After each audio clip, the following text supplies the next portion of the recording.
Bago matapos ang buwan ng January 2024 ay isang panibagong entry-level smartphone kaagad ang inirelease ni Realme dito sa Philippine market. At ito nga yung Realme C67. At ngayon sa video ito ay ating tatalakayin kung ano nga ba ang meron dito sa smartphone na to. At kung may na-upgrade ba dito in terms sa design, specification, and features. So let's start.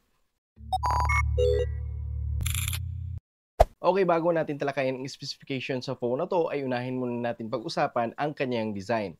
Pagdating sa design ni Realme C67, ito ay naka-matte finish design dito sa likod at may konting glossy finish design naman dito sa may bandang camera module.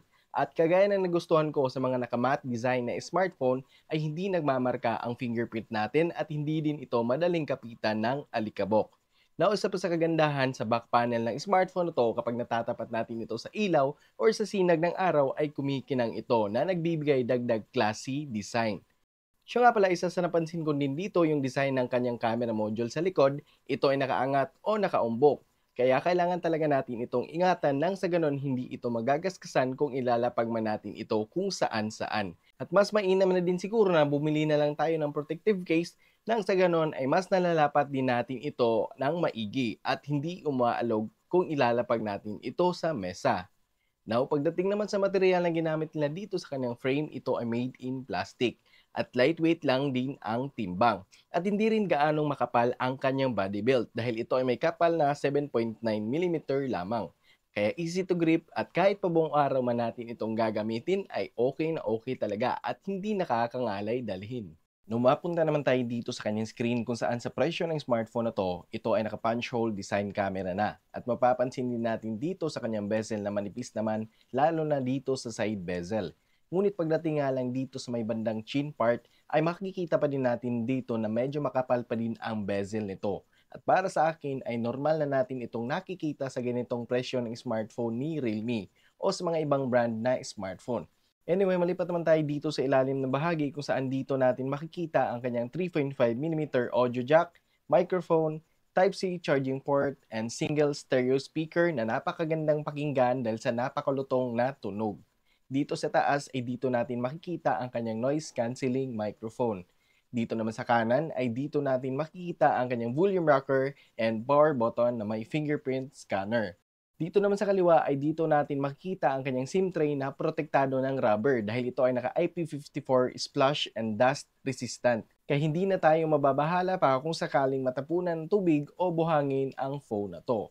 At pagdating naman dito sa kanyang SIM tray ay ganun pa din, pwede pa din natin ito lagyan ng dalawang 4G nano SIM card at isang micro SD card and expandable up to 2 TB. Pagdating naman sa display ni Realme C67, ito ay naka 6.72 inches IPS LCD display at may 392 ppi. At para sa akin ay may enjoy talaga natin ang panonood ng movie at paglalaro sa phone na to sapagkat mahaba at malapad na din ang kanyang screen size. At kahit pag gagamitin man natin ito sa outdoor, ay wala talaga tayong magiging problema dito dahil visible pa din ang display nito at mababasa pa din natin ng maigi ang mga notification dahil ito ay may 950 nits peak of brightness. At kahit pa din naka-IPS LCD lamang ang phone na to, ay goods na goods din talaga ang quality na may bibigay ng kanyang display sapagkat ito ay may resolution na Full High Definition Plus 1080 by 2400 pixel na swak para sa mas malinaw at mas detalyadong display. Plus, samahan pa natin yan ng kanyang 90Hz screen refresh rate na kung saan ay ma-experience pa din natin sa phone na to ang smoothness sa browsing performance, mapa YouTube man yan, Facebook, IG, and TikTok. Anyway, dagdag ko lang ang na-upgrade sa feature dito kay Realme C67. Ito ay may mini capsule 2.0 na kung saan kapag na-enable natin ito at para sa akin lang ay mas naging hawig ito doon kay iPhone 14 Pro and 15 Pro Max. No, para naman sa mahilig sa camera o photography, itong si Realme C67 ay may high resolution na 108MP main shooter with PDAF o face detection autofocus, 2 megapixel for depth camera, at dito naman sa front-facing camera nito ay may 8 megapixel selfie camera. At ito yung mga sample shots natin.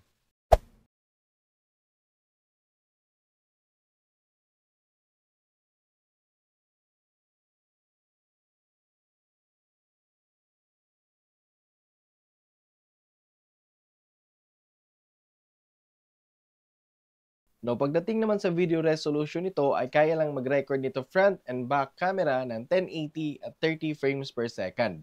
At meron din itong ultra steady na kung saan ay may papanatili nito na hindi maalog ang kuha natin dito.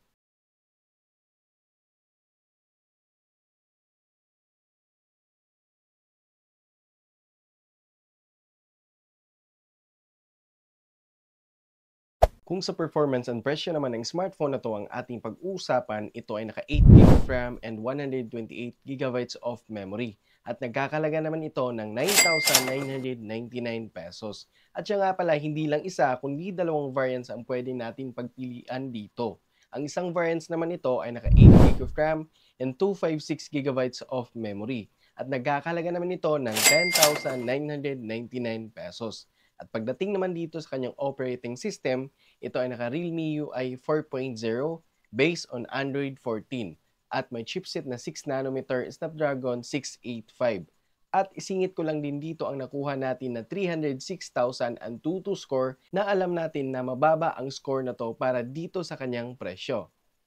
Now last but not the least, pagdating sa battery ng smartphone na to, ito ay may 5,000 mAh battery capacity na magagamit natin ng pangmatagalan at may charging rate na 33 watts. And that's it. That's all for today mga ka-Android Feel and see you on my next review.